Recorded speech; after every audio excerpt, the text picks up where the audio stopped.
MMA, at its very core, is a sport filled to the brim with prize fighters.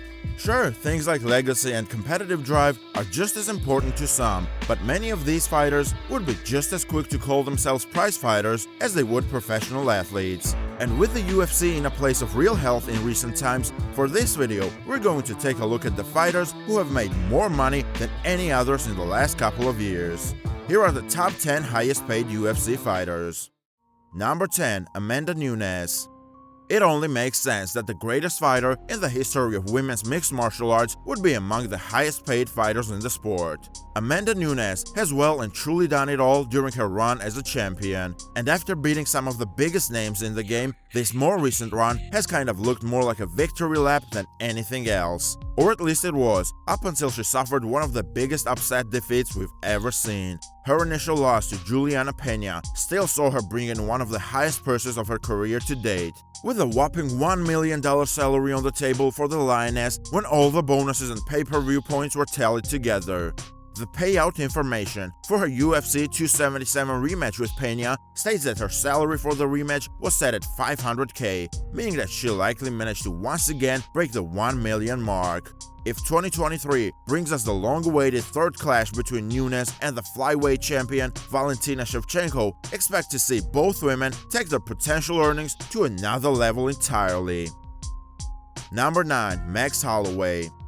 Max Holloway is certainly at something of a crossroads in his career. After going 0-3 against Alexander Volkanovski in a riveting trio of fights, Max's future in the division is very much up in the air. That third fight with Volk in particular proved to be fruitful for Holloway, with him hitting the $1 million mark, despite getting well and truly handled by the champion over 5 rounds. Another $500K came courtesy to his tightly contested classic with Yair Rodriguez, a narrow victory, but the one that continued to showcase the all-round improvements in his game. And of course, his all-time great drubbing with Calvin Kattar was another matchup to bring Holloway close to the $500,000 mark. This time with a $470,000 paycheck, which was a pretty solid number considering the event was a fight night and not a pay-per-view. Whether Max decides to stay at 145 pounds and make another assault at Volkanovski remains to be seen, but if it does decide to jump up to 155, that would make for one hell of an addition to the very best division in the sport. Number 8. Petr Yan. The former bantamweight champion of the world, Petr Yan, isn't just one of the best fighters on the planet, but as it turns out, he's also among the best paid. His first fight with Aljamain Sterling saw him take in just over $500K in base salary, while the eventual rematch between the two got him a very respectable $1.1 million. And though he wasn't able to score the win over the Funkmaster in either of them, his victory over Corey Sandhagen saw him once again reach the $500K mark. Without the belt in his possession, Yan's paydays have indeed decreased to some extent, but he still took home $550K in the narrow decision defeat. Despite his losses to O'Malley and Sterling, it's very clear that Yan is still among the very best fighters in the 135-pound division. One of the most technically advanced strikers we have in the sport today. Only time will tell if he can regain his momentum and capture the title. Number 7. Jorge Masvidal. 2019 was by far and away the best year for Jorge Masvidal's career. But even though he has totally failed to capitalize on his successes, that doesn't mean that he's struggling in the money department. Sure, he's taking in big money for big losses, but losing to Kamaru Usman by vicious one-punch KO can't have been too bad, considering he earned at least $800,000 in the process. Then, his next outing saw him lock horns with his old friend turned enemy, Colby Covington.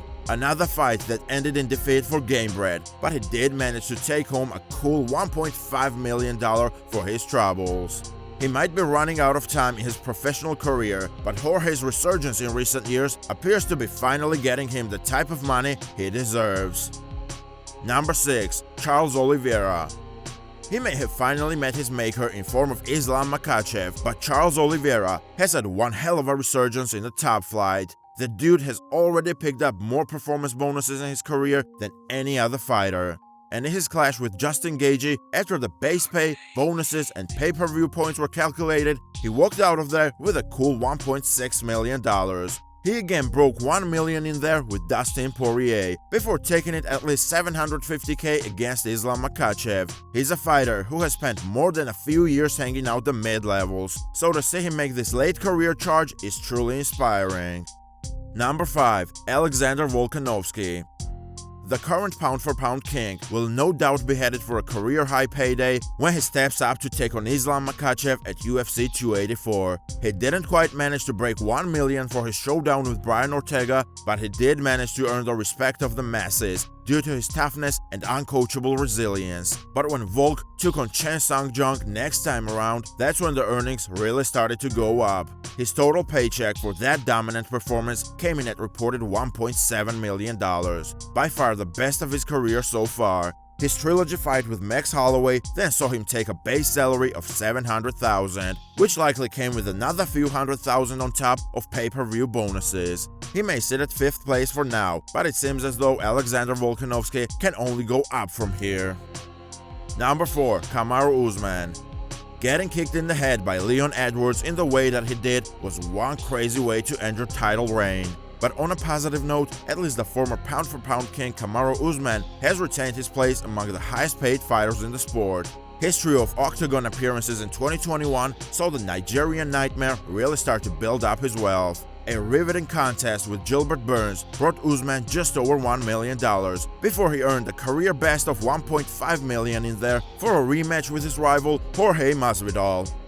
Breaking the 1 million mark then became the new norm for Usman, as he proved as much by netting $1 million once again in his rematch with Colby Covington. And though the pay-per-view buys have yet to be released for his loss to Leon Edwards, his base salary of $500K makes it clear that it was yet another 7-figure day at work. Number 3. Israel Adesanya. Israel Adesanya might not have the middleweight belt around his waist anymore, but there's no denying that the last stylebender is one of the biggest attractions in the sport today. His marquee matchup with Robert Whittaker at UFC 271 netted Izzy an estimated $1.5 million, while his super fight with Jan Blachowicz saw him take in $1.7 million. Sure, Adesanya lost that fight by way of narrow decision, but upon returning to 185 pounds, his fights with Jared Cannonier and Marvin Vettori earned him $1.1 million and $1.8 million respectively. He also managed to match his career best purse with a $1.8 million check after his recent defeat to Alex Pereira. Like many of the other top-tier stars in the sport, Adesanya also has a number of lucrative sponsorship deals and endorsements that have likely driven up his net worth even higher. Number 2. Dustin Poirier. Dustin Poirier well and truly got his red panty night in 2021. 2 in fact, as he managed to record a pair of victories over Conor McGregor to put the rivalry to bed, or at least for now. In that first fight, he was able to bring in just over $1 million, a career best in guaranteed pay for the diamond. But when UFC 264's Fiery Trilogy fight came around, that's when DP really started to bring in the money, with his stock at an all-time high and his hot sauce brand doing quite well. Poirier took in a whopping $1.5 million as his base salary and another $3.6 million in pay-per-view points, putting his total purse just over $5 million. Another $1 million came through his title fight with Charles Oliveira, before then took in the same money once again in his fight of the night winner with Michael Chandler. Dustin has long been seen as one of the very best of the best at 155 pounds, but it seems like he's only really starting to earn the type of money he has always deserved. Number 1. Conor McGregor. As if there was going to be any doubt about the identity of the highest paid fighter in MMA today, Conor McGregor hasn't been quite as active as some of the other names on this list, but when you bring in 8-figure paydays in one night like he can, it truly doesn't take much for him to earn the top spot. After dominating Donald Cowboy Cerrone in his comeback to the octagon, McGregor took in an estimated $30 million in his TKO defeat to Dustin Poirier, before then earning $23 million in their rematch. Both fights are among the highest-selling pay-per-views of all time. And we haven't even mentioned his proper 12 Irish whiskey business, his Dublin bar The Black Forge, his numerous sponsorship deals and clothing lines. Conor McGregor is a man who has pushed his brand to the absolute limit, and whether he wins, loses or draws, there's no doubt that he'll be rolling in the money all the way through 2023. And that will bring our video to its end. But who do you think will be the top 3 highest paid fighters in the UFC by the time 2023 is out? Be sure to hit that like button and subscribe to the channel if you haven't already. As always, thanks for tuning in.